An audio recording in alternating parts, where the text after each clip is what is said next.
नमस्कार आपण मानकु अनेक अनेक शुभेच्छा जणाई आरंभ करुछु आजिर नारी महल। जीवनर माने जेते खोजिले तो मिले ना जीवनर अंक जेते जीवनर अंक जेते कसिले भी सरे ना जीवनर माने जेते।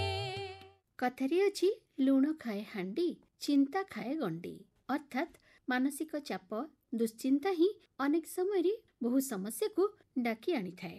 कहबाकू गले जीवन सबुबले संघर्षपूर्ण और समस्या बहुल आउ मनीष से समस्यार समाधानर सूत्र खोजु खोजु बेले बेले एते अधैर्य हो जाए जे से समस्यार समाधान करने परिवर्ते अधिकरु अधिक समस्या छंदी हो जाए। एमितिरे भी आजिर व्यस्त बहुल जीवन आमे समस्ते चापग्रस्त एवं चिंताग्रस्त रहुचु आउ एथिपई आमे आम परिवेश परिस्थिति तथा जीवन शैली ही दायी बोली विवेचना करिथाउ। किंतु प्रकृत पक्षे जदि आमे आत्म अनुशीलन करिबा तेबे आमे निश्चित जानि परिबा जे अनेक समय आमर एई चिंता अमूलक बा अहेतुक। काहेकि ना आमे अनेक समय छोटिया छोटिया कथारे व्यस्त विव्रत हो जाऊ आउ ताकू एते गुरुत्व दे बसु जे ताहा आमर मानसिक स्थिति उपरे कुप्रभाव पकई थाए। तेबे एठी मनरे स्वत प्रश्नटी आसीबा साधारण कथा जे जीवन रे चिंता मुक्त बा चिंता शून्य हेबा कोन एते सहज निजको केमिति चिंता मुक्त करिबा एमती किछि प्रसंग को नै आजिर आलोचना चिंतारो मुक्ति ही सफलतार सूत्र आलोचना करिसेंती सुनीता महापात्र। दैनंदिन जीवन रे आमे अनेक घटना परिस्थिति को सामना करू अनुकूल प्रतिकूल परिस्थिति दे गति करू समस्या आसे मन चंचल हुए एवं चिंता बढ़े। आज जानिबा चिंतारू निजको किपरि मुक्त रखिबा एवं एहा करि पारिले निजर लक्ष्य तथा सफलतार रास्ता रे अग्रसर हेई परिबा। प्रत्येक दिनर घटनावली को अनुध्यान करी अनेक घटना को आमे समस्या बोली भाबी नेउ जहा आमको व्यस्त विव्रत करिथाए। सेही भावना बारंबार मन को आसीथाए। कामरे मन लागेनी बा कामरे नियोजित रहिले मध्य सेही चिंता रहे। व्यस्त रहिबा बा चिंतित हेबा एक अभ्यास रे परिणत हो जाए। तेबे आमे माने एमिति कौन सबु दिन सारा करू जे दिन जाई राति हेबा बेलको किछि काम सरी न थाए। तेबे घटुथिबा घटना रे किछि थाए ना मन रे थिबा भावना रे थाए समस्या। चिंतार प्रकृत कारण जानि पारिले तार निवारणर प्रक्रिया मध्य आरंभ करि परिबा।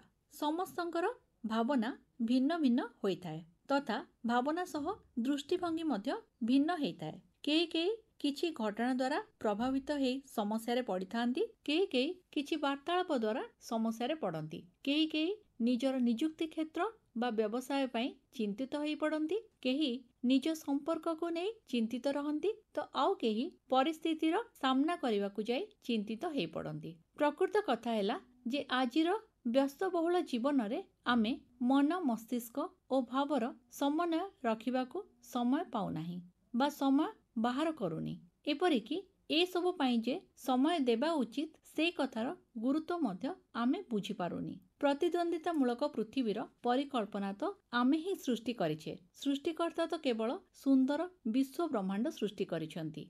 एठारे खुशी रे बंची रहिबाकू समस्त साधन मध्य प्रदान करिछंती। तेबे सेही खुशी काहेकि आमे हाथ पांतारे पाई पारुने एवं चिंताग्रस्त होई समय बिताई देउछे जहा द्वारा रोग व्याधि एवं कष्टर मध्य शिकार हेबाकू पड़ुछि। प्रथमतः जानी रखिबा कथा जे चिंता बा मानसिक उद्वेग केवल परिस्थिति व्यक्तित्व आवेग तथा व्यवहार प्रति निज दृष्टिभंगीर प्रतिक्रिया मात्र। तेबे एही प्रतिक्रियार मूल कारण आमे निजे जानी परिबा बा खोजिबा। ନିଜ ମନର ଭୟ ଦ୍ୱାରା ହିଁ ଆମେ ନିଜ ଭିତରେ ଏହିପରି ପ୍ରତିକ୍ରିୟା ସୃଷ୍ଟି କରିଥାଉ ବା ଅତ୍ୟଧିକ ବିପଦର ଆଶଙ୍କାରେ ଥାଉ। ଏହି କାରଣଗୁଡ଼ିକୁ ଯଦି ଟିକିଏ ବିଶ୍ଳେଷଣ କରିବା ତେବେ ଦେଖିବା କେହି ବ୍ୟବସାୟରେ କ୍ଷତିର ଆଶଙ୍କା, କେହି ନିଯୁକ୍ତି କ୍ଷେତ୍ରରେ ଅସ୍ଥିରତାର ଆଶଙ୍କା, କେହି କୌଣସି ବ୍ୟକ୍ତିଙ୍କର ନକାରାତ୍ମକ ବ୍ୟବହାର ଦ୍ୱାରା ଅଶାନ୍ତି ବା ବ୍ୟସ୍ତ ବିବ୍ରତ ହେବା, କେହି କାମ ଦ୍ୱାରା ବା କାମର ଚାପ ଦ୍ୱାରା ମାନସିକ ଭାବେ ବ୍ୟଥିତ ହେବା ଦ୍ୱାରା ଏହିପରି ବିଭିନ୍ନ କାରଣରୁ ମନ ଭିତରେ ପ୍ରତିକ୍ରିୟା ପ୍ରକାଶ କରିଥାନ୍ତି, ଯାହାଦ୍ୱାରା ପରିସ୍ଥିତି ଆସିବା ପୂର୍ବରୁ ଅନେକ କଳ୍ପନା ଜଳ୍ପନା ଯୋଗୁଁ ମନ ଭାରାକ୍ରାନ୍ତ ହୋଇପଡ଼େ। ଏହିଠାରେ ହିଁ ମନ ମସ୍ତିଷ୍କର ସମନ୍ୱୟ କଥାର ଗୁରୁତ୍ୱ ଆସେ। ସେ ପୁରୁଷ ହୁଅନ୍ତୁ ବା ମହିଳା, ଆଜିର ସମୃଦ୍ଧ ବିଶ୍ୱରେ ପ୍ରାୟ ସମସ୍ତେ କର୍ମଜୀବୀ। କିଏ କାର୍ଯ୍ୟାଳୟରେ ସରକାରୀ ବା ବେସରକାରୀ ଚାକିରି କରନ୍ତି ତ କେହି ନିଜର ଘରୋଇ ଉଦ୍ୟୋଗରେ କାମ କରନ୍ତି, କେହି ପୁଣି ଘରୁ କାର୍ଯ୍ୟାଳୟର କାମ ସଞ୍ଚାଳନ କରନ୍ତି। ଏସବୁରେ ଯେ କେବଳ ନିଜର ଦକ୍ଷତା, ଯୋଗ୍ୟତା ବା ଜ୍ଞାନର ଉପଯୋଗ ହୁଏ ତାହା ନୁହେଁ, ବରଂ ବିଶେଷ ଜରୁରୀ ନିର୍ଦ୍ଦିଷ୍ଟ ସମୟ ଅବଧି ମଧ୍ୟରେ କାର୍ଯ୍ୟର ପରିଚାଳନା ଓ ସମ୍ପାଦନା। ତାରି ମଧ୍ୟରେ ଥାଏ ମିଟିଂ, ପ୍ରକଳ୍ପ, ଉପସ୍ଥାପନା ଓ କାର୍ଯ୍ୟକାରିତା। ତେବେ ଏଠାରେ ଜ୍ଞାନ ବା ଦକ୍ଷତା ସ୍ଥାୟୀ ବା ନିର୍ଦ୍ଦିଷ୍ଟ, ମାତ୍ର କାର୍ଯ୍ୟଶୈଳୀ ଓ ପରିଚାଳନା ଆବଶ୍ୟକତା ଅନୁଯାୟୀ କରିବାକୁ ହୋଇଥାଏ। ଏଠାରେ ଜାଣି ରଖିବା କଥା ଯେ ଏହି ପ୍ରକ୍ରିୟାରେ ବୁଦ୍ଧି ସହ ବିଚାର ଓ ଭାବ ଏକତ୍ର ହେଇ କାର୍ଯ୍ୟ କରିଥାନ୍ତି। ସେଥିପାଇଁ ମସ୍ତିଷ୍କ ଓ ମନର ସମନ୍ୱୟ ଜରୁରୀ। ଦିନ ଭିତରେ ମସ୍ତିଷ୍କକୁ ଶହ ଶହ ବିଚାର ଆସିଥାଏ। ଯେତେବେଳେ କର୍ମକ୍ଷେତ୍ରର ପ୍ରକ୍ରିୟା ଦେଇ ମସ୍ତିଷ୍କ ଗତି କରିଥାଏ ସେତେବେଳେ ତାହା ଅଧିକ ସକ୍ରିୟ ହେବା ଦ୍ୱାରା ଥକିଯାଏ ଏବଂ ମନ ମଧ୍ୟ ସ୍ଥିର ହୋଇ ରହିପାରେ ନାହିଁ। ସେଥିପାଇଁ ଦିନରେ ଅନ୍ତତଃପକ୍ଷେ ଅଧଘଣ୍ଟା ନିୟମିତ ଭାବରେ ମନକୁ ଶାନ୍ତ ତଥା ଏକାଗ୍ରଚିତ୍ତ ରଖିବା ଜରୁରୀ। ଏହା ଶ୍ୱାସକ୍ରିୟାର ସଠିକ୍ ସଞ୍ଚାଳନ ତଥା ନିୟନ୍ତ୍ରଣ ଦ୍ୱାରା ହେଇପାରିବ। କିଛି ସମୟ ଧ୍ୟାନସ୍ଥ ରହିଲେ ମସ୍ତିଷ୍କକୁ ଆସୁଥିବା ବିଚାର ହ୍ରାସ ପାଇବା ସହ ଅଦରକାରୀ ବିଚାର ମଧ୍ୟ ତାର ପ୍ରଭାବ ବିସ୍ତାର କରିପାରିବ ନାହିଁ। ଏହା ନିୟମିତ ଭାବରେ ଅଭ୍ୟାସ କଲେ ମସ୍ତିଷ୍କକୁ ବିଚାର ଆସି ମଧ୍ୟ ପ୍ରଭାବ ଶୂନ୍ୟ ହେଇଯିବ। ଯେଉଁ ପ୍ରଭାବ ପାଇଁ ମନ ଭିତରେ ପ୍ରତିକ୍ରିୟା ସୃଷ୍ଟି ହେଉଥିଲା ତାହା ଆଉ ହେବ ନାହିଁ। ତେବେ ଭିନ୍ନ ଭିନ୍ନ ପରିସ୍ଥିତି ତ ଆସିବ, ଭିନ୍ନ ଭିନ୍ନ ଯୋଜନା ମଧ୍ୟ କାର୍ଯ୍ୟକାରୀ ହେବ। ମନକୁ ଆସୁଥିବା ଭାବକୁ ପ୍ରକ୍ରିୟା ବିହୀନ କରିବାକୁ ହେବ। ଏହା ବିଶେଷ ଭାବରେ ଯୁବପିଢ଼ିଙ୍କ ପାଇଁ ଆବଶ୍ୟକ। ସେମାନେ ପ୍ରାୟତଃ ମନ ଦ୍ୱାରା ପରିଚାଳିତ ହୁଅନ୍ତି, ବୁଦ୍ଧି ଦ୍ୱାରା ନୁହଁ। ସେମାନଙ୍କ ଭିତରେ ଅଜସ୍ର ଜ୍ଞାନ ଓ ଅସୀମ ଦକ୍ଷତା ଥାଇ ମଧ୍ୟ ପରିସ୍ଥିତିର ମୁକାବିଲା ବା ସାମ୍ନା କରିବାକୁ ଅସମର୍ଥ ହୁଅନ୍ତି। ଏହାର ଏକମାତ୍ର କାରଣ ସେମାନେ ପରିସ୍ଥିତି ଆସିବା ପୂର୍ବରୁ ଚିନ୍ତିତ ହେଇ ପଡ଼ିବା ଦ୍ୱାରା ମନ, ଭାବ ତଥା ଆବେଗର ସଠିକ୍ ପରିଚାଳନା କରିପାରନ୍ତି ନାହିଁ। ଭାବର ପ୍ରଭାବ ଅଧିକା ଥାଏ ଏବଂ ମନର ଆବେଗ ମଧ୍ୟ ତାହାର ପ୍ରକ୍ରିୟା ଜାରି ରଖିଥାଏ। ଏହାଦ୍ୱାରା ନିଜ ଉପରେ ନିୟନ୍ତ୍ରଣ ବା ଅକ୍ତିଆର ରହିନଥାଏ। କହୁଥିବା କଥା ଦ୍ୱାରା ମଧ୍ୟ ମତ ପାର୍ଥକ୍ୟ ବା ବିଚାରରେ ବୈଷମ୍ୟ ଆସିଥାଏ। ଠିକ୍ ଭୁଲ ମଧ୍ୟରେ ନିଷ୍ପତ୍ତି ନେବାର ଥିଲେ ମଧ୍ୟ ତାହା ଅସହଜ ତଥା ଦ୍ୱନ୍ଦ୍ୱଯୁକ୍ତ ହେଇଥାଏ, ଯାହା ବିଶେଷ ପ୍ରଭାବ ପକାଇଥାଏ ନିଜର ବ୍ୟକ୍ତିଗତ ଜୀବନ ଏବଂ ସମ୍ପର୍କରେ।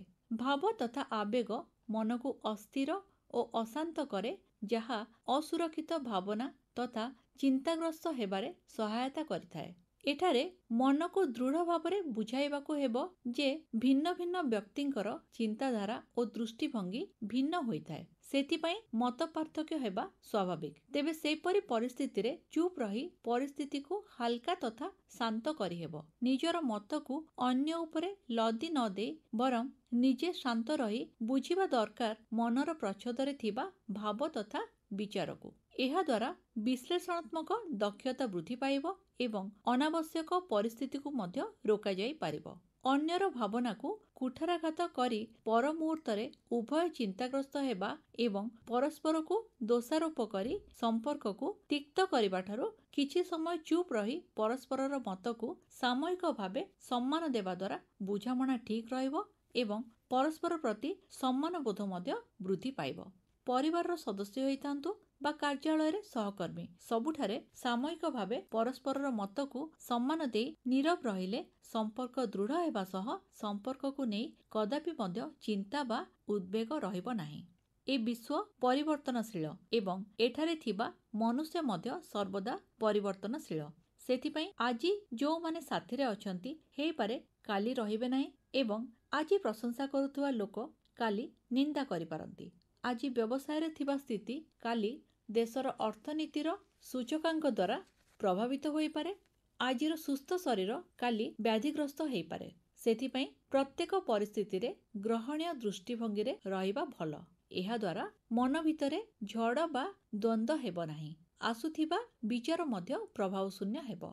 ଏଠାରେ ଆଉ ଗୋଟିଏ ଗୁରୁତ୍ୱପୂର୍ଣ୍ଣ କଥା ହେଲା ଆମେ ମନକୁ ଆସୁଥିବା ପ୍ରତ୍ୟେକ ଭାବନାକୁ କେତେ ମୂଲ୍ୟ ଦେଉ। କାରଣ ସୃଜନାତ୍ମକ କାର୍ଯ୍ୟ ବା ଦରକାରୀ କାର୍ଯ୍ୟ ପାଇଁ ମଧ୍ୟ ଭାବନା ପ୍ରଥମେ ଆସିଥାଏ ମନରେ ଏବଂ ଏହାର ଯୋଜନା ଆମେ ମନ ମଧ୍ୟରେ ପ୍ରଥମେ ପରିକଳ୍ପନା କରିଥାଉ।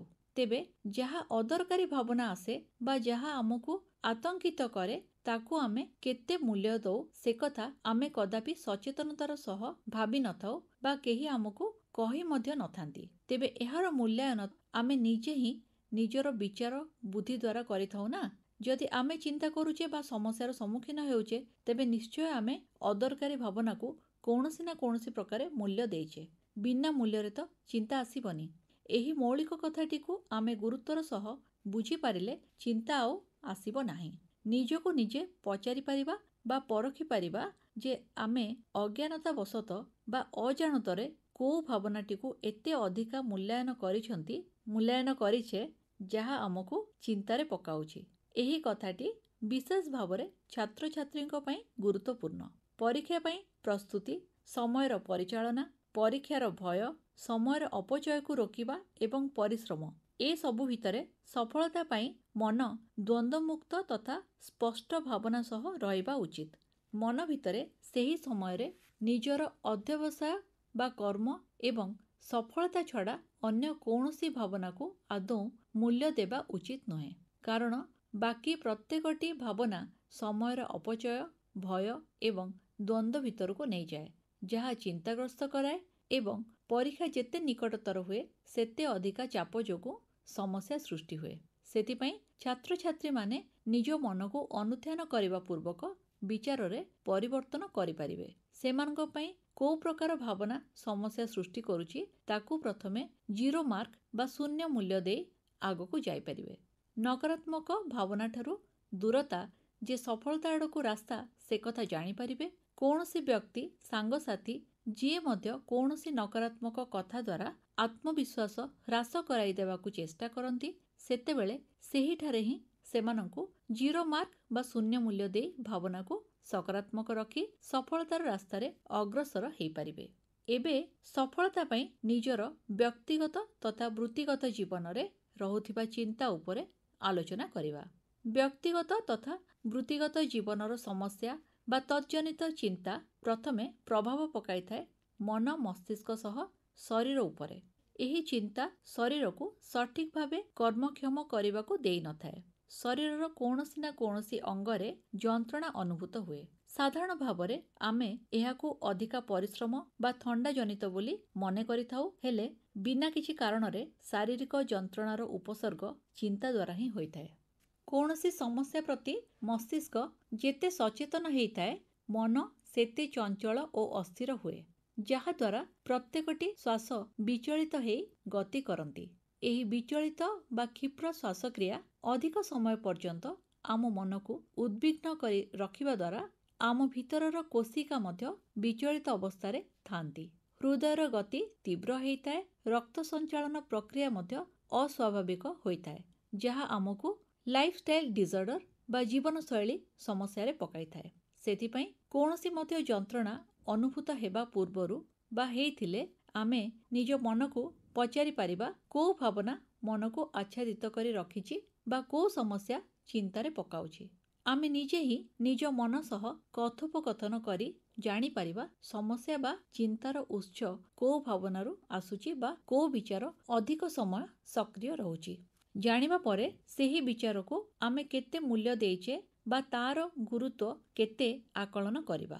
ବିଶେଷ ଭାବରେ ମହିଳାମାନେ ଆକଳନ କରିପାରିବେ ଘରର ସମସ୍ତ କାର୍ଯ୍ୟ ତଥା ଦାୟିତ୍ୱ ସମ୍ପାଦନ କରିବାରେ ସେହି ଭାବନା କେତେ ଗୁରୁତ୍ୱ ରଖେ ତାହା ଜାଣି ତା ଉପରେ ପ୍ରାଥମିକତା ପୂର୍ବକ କାର୍ଯ୍ୟ କରି ସେଥିରୁ ନିଜକୁ ମୁକ୍ତ ରଖିବେ ଏବଂ ଯଦି ତାହା ନକାରାତ୍ମକ ବିଚାର ମାତ୍ର ହେଇଥାଏ ତାକୁ ସେହିଠାରେ ହିଁ ପ୍ରଭାବହୀନ କରି ନିଜର କାମ କରିଚାଲିବେ।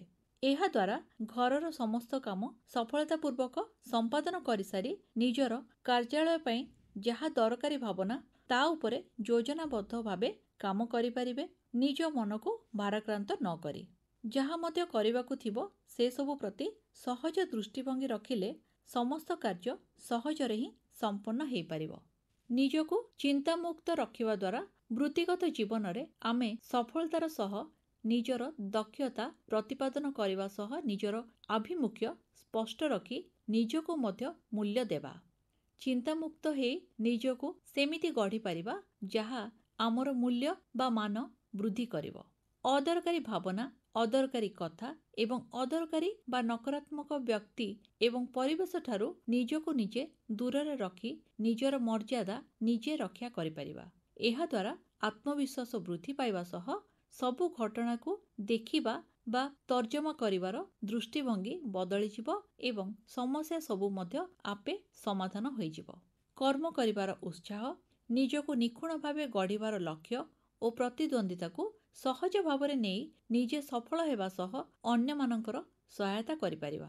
ସମସ୍ୟା ଓ ଦ୍ୱନ୍ଦ୍ୱରୁ ନିଜକୁ ମୁକ୍ତ ରଖି କଥାବାର୍ତ୍ତା ଓ ବ୍ୟବହାର କରିବା ଦ୍ୱାରା ପରସ୍ପର ସହ ସମ୍ପର୍କ ଭଲ ରହିବ ଏବଂ ଏକ ସୁସ୍ଥ ସମାଜର ବାତାବରଣ ମଧ୍ୟ ସୃଷ୍ଟି ହୋଇପାରିବ।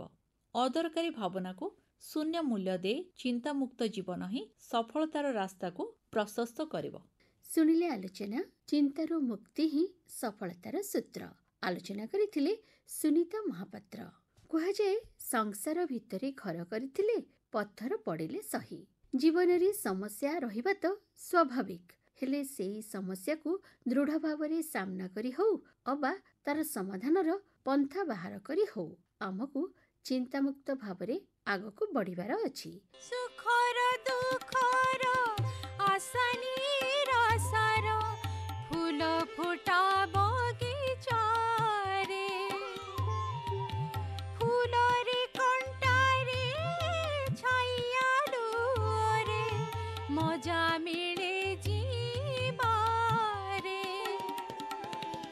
ତଥାପି ଜୀବନ ଗୀତ ମିଠାକିଆ, ତଥାପି ଜୀବନ ଗୀତ ମିଠାକିଆ, କୁହନା ଜୀବନର ମାନେ ଯେତେ ଖୋଜିଲେ ତ ମିଳେ ନା। ଚିନ୍ତା ଏଭଳି ଏକ ସମସ୍ୟା ଯାହା ସାଙ୍ଗରେ ଆହୁରି ଅଧିକ ସମସ୍ୟାକୁ ନିମନ୍ତ୍ରଣ ଦେଇଥାଏ। ଯଦି ଆମେ ଦେଖିବା, ଆମ ଭିତରେ ଥିବା ଅସନ୍ତୋଷ, ଈର୍ଷା, ମହତ୍ୱାକାଂକ୍ଷା, ଆଶାଠାରୁ ଅଧିକ ପାଇବାର ଇଚ୍ଛା କରିବା ହିଁ ମୁଖ୍ୟତଃ ଆମ ଜୀବନରେ ଚିନ୍ତାର କାରଣ ହେଇଥାଏ। ଆମେ ଏସବୁ ପରିସ୍ଥିତିକୁ ଏଡେଇ ଦେଇ ପାରିଲେ ବା ଅଣଦେଖା କରିଦେଲେ ଚିନ୍ତା ଆପେ ଆପେ ଦୂର ହେଇଯିବ। ଅନେକ ସମୟରେ ଦେଖାଯାଏ ଯେ ଶାରୀରିକ ଏବଂ ମାନସିକ ସୁସ୍ଥତା ପରସ୍ପର ସହିତ ଜଡ଼ିତ। ତେଣୁ ଆମେ ଅଧିକ ଚିନ୍ତାଗ୍ରସ୍ତ ହେଲେ ଦେହ ଅସୁସ୍ଥ ହେବାର ସମ୍ଭାବନା ବଢ଼ିଯାଏ। ତେଣୁ ଆମକୁ ଆମର ଜୀବନଶୈଳୀରେ ପରିବର୍ତ୍ତନ ଆଣିବା ମଧ୍ୟ ଜରୁରୀ। ଆଜିର ମଣିଷ ସବୁବେଳେ ନିଜ ଭବିଷ୍ୟତକୁ ନେଇ ଚିନ୍ତାଗ୍ରସ୍ତ। ଯଦି ଭବିଷ୍ୟତରେ କ'ଣ ଘଟିବ, କ'ଣ ହବ, ଏସବୁକୁ ଆମେ ଗୁରୁତ୍ୱ ନ ଦେଇ ବର୍ତ୍ତମାନରେ ବଞ୍ଚିବାକୁ ଚେଷ୍ଟା କରିବା, ତେବେ ଆମେ ନିଜକୁ କିଛିଟା ଚିନ୍ତାମୁକ୍ତ କରିପାରିବା। ସମସ୍ୟା ଆସିବା ଆଗରୁ ଯଦି ତାକୁ ନେଇ ଭୟଭୀତ ହେବା, ସବୁବେଳେ ଆଶଙ୍କାରେ ରହିବା, ତେବେ ଆମର ଭବିଷ୍ୟତ ଜୀବନ ସହିତ ବର୍ତ୍ତମାନର ସମୟ ମଧ୍ୟ ପ୍ରଭାବିତ ହେବ। ତେଣୁ ଆସନ୍ତୁ ଚେଷ୍ଟା କରିବା ସବୁବେଳେ ସକାରାତ୍ମକ ଚିନ୍ତାଧାରାକୁ ଆପଣେଇବା ସହିତ ଧୈର୍ଯ୍ୟ, ସହନଶୀଳତା ସହିତ ସମସ୍ୟାର ମୁକାବିଲା ପାଇଁ ନିଜକୁ ପ୍ରସ୍ତୁତ କରିବା।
एका चलिबी मु एका आसिथिली एका चलिबी मु एका जीवनटा एका नौका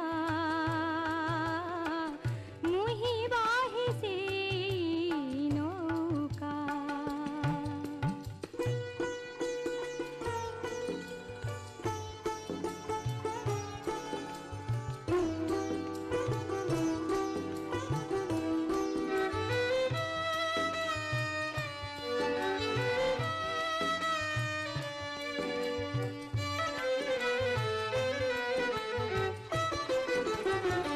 नील दरियारे नाची ढेउ परे नील दरियारे नाची ढेउ परे नाम चलिछि आगकु डर नाइ मोर पागकु जीवनटा एका नौकाटी एका जीवनटा एका नौकाटी एका जीवनटा एका नौका मुहि बाहिसी नौका। ଯୋଗ ଏମିତି ଏକ ମାଧ୍ୟମ ଯାହାଦ୍ୱାରା କି ଆମେ ଶାରୀରିକ ସୁସ୍ଥତା ସହିତ ମାନସିକ ଶାନ୍ତି ପାଇପାରିବା। ତେବେ ଏ ସମ୍ପର୍କରେ ଯୋଗ ପ୍ରଶିକ୍ଷିକା ଅନୁସୟା ରାୟ କୁହନ୍ତି, ସଠିକ୍ ଜୀବନଯାତ୍ରା ପାଇଁ ଯୋଗ ଏକ ବୈଜ୍ଞାନିକ ପଦ୍ଧତି ଏବଂ ଦୈନନ୍ଦିନ ଜୀବନରେ ଅନ୍ତର୍ଭୁକ୍ତ ହେବା ଏହାର ଉଦ୍ଦେଶ୍ୟ। ଯୋଗ ମଣିଷର ଦୈହିକ, ମାନସିକ, ଭାବାତ୍ମକ, ଆତ୍ମିକ ଓ ଆଧ୍ୟାତ୍ମିକ ସ୍ତରରେ କାର୍ଯ୍ୟକ୍ଷମ କରାଇବାରେ ସହାୟ ହୋଇଥାଏ। ଏହା ଆସନ, ପ୍ରାଣାୟାମ, ମୁଦ୍ରା, ବନ୍ଧ, ଷଟ୍କର୍ମ ଓ ଧ୍ୟାନ ଦ୍ୱାରା କରାଯାଏ। ଯୋଗର ଲକ୍ଷ୍ୟ ହେଉଛି ଶରୀର ଭିତରେ ସମସ୍ତ କ୍ରିୟା ପ୍ରତିକ୍ରିୟାର ସମନ୍ୱୟ ଆଣି ଶରୀରକୁ ସୁସ୍ଥ ରଖିବା। ଯୋଗ ମଣିଷ ମନରେ ସକାରାତ୍ମକ ଚିନ୍ତାକୁ ବଢ଼ାଇ ରୋଗର ସାମ୍ନା କରାଇବାରେ ସହାୟ ହୋଇଥାଏ।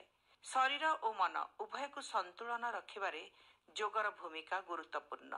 ଅଧିକାଂଶ ଲୋକଙ୍କ ପାଇଁ ଆଜିର ଏହି ଜଞ୍ଜାଳପୂର୍ଣ୍ଣ ଜୀବନ ସହିତ ଅଫିସରେ ଅନେକ ସମୟ ଧରି କାର୍ଯ୍ୟଚାପରେ ରହିବା ଏକ ସମସ୍ୟା ହୋଇପଡ଼ିଛି। ତା ଛଡ଼ା ଅନେକ ଘରୁ ଅଫିସ କାମ ବହୁତ ସମୟ ଧରି କମ୍ପ୍ୟୁଟରରେ କରିବା ଫଳରେ ଶରୀର ଓ ମନ ଉପରେ ଏହାର କୁପ୍ରଭାବ ପଡ଼ିଥାଏ। ଆଣ୍ଠୁ, ଅଣ୍ଟା, ପିଠି ଓ କାନ୍ଧରେ ଯନ୍ତ୍ରଣା ମଧ୍ୟ ଅନୁଭବ ହୋଇଥାଏ। ଏହି ଯନ୍ତ୍ରଣା ଧୀରେ ଧୀରେ ବଢ଼ିବା ଦ୍ୱାରା ମନ ଓ ଶରୀର ଉଭୟ ଆକ୍ରାନ୍ତ ହୋଇଥାନ୍ତି। ଏହି ସବୁରୁ ମୁକୁଳିବା ପାଇଁ ଯଦି କିଛି ଘଣ୍ଟା ଅନ୍ତରରେ ମାତ୍ର 5 ମିନିଟ୍ ସମୟ ବାହାର କରି ଅଫିସରେ ହେଉ ଅବା ନିଜ ଘରେ ଆପଣ ନିଜକୁ ଛୋଟ ଛୋଟ ଆସନ ଓ ପ୍ରାଣାୟାମ କରିପାରିବେ, ତେବେ ଆପଣ ନିଶ୍ଚୟ ଚାପମୁକ୍ତ ରହିବା ସହ ଶାରୀରିକ ସୁସ୍ଥ ଅନୁଭବ କରିପାରିବେ।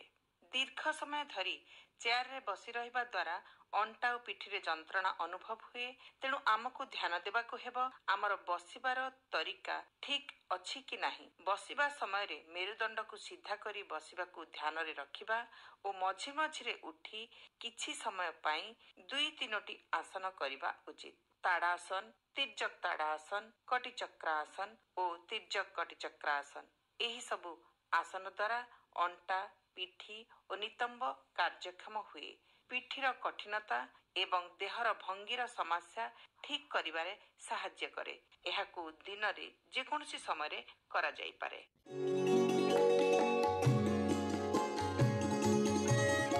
ଅନେକ ସମୟରେ ଦେଖାଯାଏ ଯେ ମାନସିକ ଅସୁସ୍ଥତା, ଚିନ୍ତା ହିଁ ଶାରୀରିକ ଅସୁସ୍ଥତାର ମୁଖ୍ୟ କାରଣ ହେଇଥାଏ। ସକାଳର ଆସନ ଦେହ ପାଇଁ ହିତକାରୀ। ଯୋଗରେ ବିଭିନ୍ନ ଆସନ ରହିଛି। ସେଥିଭିତରୁ ସୂର୍ଯ୍ୟ ନମସ୍କାର ଅନ୍ୟତମ। ଏହି ସୂର୍ଯ୍ୟ ନମସ୍କାରର ମଧ୍ୟ ଭିନ୍ନ ଭିନ୍ନ ପ୍ରକାର ରହିଛି। ସୂର୍ଯ୍ୟ ନମସ୍କାର ଆସନ ଦ୍ୱାରା ଶରୀରକୁ ବହୁ ଉପକାର ମିଳିଥାଏ। ଏହା ମାନସିକ ଦୁଶ୍ଚିନ୍ତା ଦୂର କରିବାରେ ସହାୟତା କରିଥାଏ। ପାଚନ ତନ୍ତ୍ର ଠିକ୍ ରହିଥାଏ। ପେଟରେ ଚର୍ବି କମିଥାଏ। ଚିନ୍ତା ଓ ଚାପରୁ ମୁକ୍ତି ମିଳିଥାଏ। ଓଜନ ହ୍ରାସ କରିବାରେ ଏହା ସାହାଯ୍ୟ କରିଥାଏ। ଶିରା ପ୍ରଶିରାରେ ରକ୍ତ ସଠିକ୍ ଭାବରେ ସଞ୍ଚାଳିତ ହୋଇଥାଏ। ଏହି ଆସନ ଭିନ୍ନ ଭିନ୍ନ ଭଙ୍ଗୀରେ କରାଯାଏ। ଯେମିତି ପ୍ରଣମାସନ। ପ୍ରଥମେ 2 ହାତକୁ ଛାତି ପାଖରେ ରଖି ନମସ୍କାର ମୁଦ୍ରାରେ ରଖିବେ। ହସ୍ତ ଉତ୍ଥାନ ଆସନ। ଏହି ଆସନରେ ଦୁଇ ହାତ ଉପରକୁ ଉଠାଇ ପଛକୁ ନିଆଯାଏ। ହସ୍ତ ପାଦାସନ।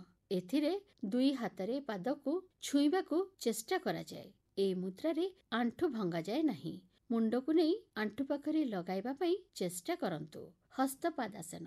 ଏହି ଆସନରେ ଦୁଇ ହାତରେ ପାଦକୁ ଛୁଇଁବାକୁ ଚେଷ୍ଟା କରନ୍ତୁ। ଏହି ମୁଦ୍ରାରେ ଆଣ୍ଠୁ ଭାଙ୍ଗିବେ ନାହିଁ। ମୁଣ୍ଡକୁ ନେଇ ଆଣ୍ଠୁରେ ଲଗାଇବା ପାଇଁ ଚେଷ୍ଟା କରନ୍ତୁ। ଦଣ୍ଡାସନ। ଏହି ଆସନରେ ବାମ ପାଦକୁ ଡାହାଣ ପାଦ ପାଖରେ ରଖିବେ ଏବଂ ଦଣ୍ଡ ମୁଦ୍ରାରେ ରହିବେ। ଅଷ୍ଟାଙ୍ଗ ନମସ୍କାର। ଏହି ଆସନରେ ଆଣ୍ଠୁ, ଛାତି ଓ ଥୋଡ଼ିକୁ ତଳେ ଲଗାଇବାକୁ ଚେଷ୍ଟା କରିବେ। ଭୁଜଙ୍ଗାସନ। ଏହି ଆସନରେ ଶରୀରର ଉପର ଭାଗକୁ ମୋଡ଼ି ଉପରକୁ ଅନାନ୍ତୁ। ପର୍ବତାସନ। ଏହି ଆସନରେ ଆଣ୍ଠୁ ଓ ଅଣ୍ଟାକୁ ଉପରକୁ ଉଠାନ୍ତୁ ଯେପରି ଏହା ପାହାଡ଼ ଆକୃତିର ରହିବ। ଅଶ୍ଵ ସଞ୍ଚାଳନ ଆସନ। ଏହି ଆସନରେ ବାମ ଗୋଡ଼କୁ ସାମ୍ନାକୁ ଆଣନ୍ତୁ ଓ ଦୁଇ ହାତ ମଝିରେ ରଖନ୍ତୁ। ପଦହସ୍ତାସନ। ଏହି ଆସନରେ ପୁଣି ଥରେ ସିଧା ଠିଆ ହୋଇ ହାତରେ ଦୁଇ ପାଦକୁ ଧରନ୍ତୁ। ହସ୍ତ ଉତ୍ଥାନ ଆସନ। ପୁଣି ଥରେ ଦୁଇ ହାତକୁ ଉପରକୁ ଟେକି ପଛକୁ ନିଅନ୍ତୁ। ତାପରେ ଧୀରେ ଧୀରେ ପୁଣି ପ୍ରଣମାସନକୁ ଫେରି ଆସନ୍ତୁ। ଯୋଗ ଏଭଳି ଏକ ଶୈଳୀ ଯାହା ସାହାଯ୍ୟରେ ବ୍ୟକ୍ତି ଉଭୟ ଶାରୀରିକ ଆଉ ମାନସିକ ସୁସ୍ଥତା ଲାଭ କରୁଛି।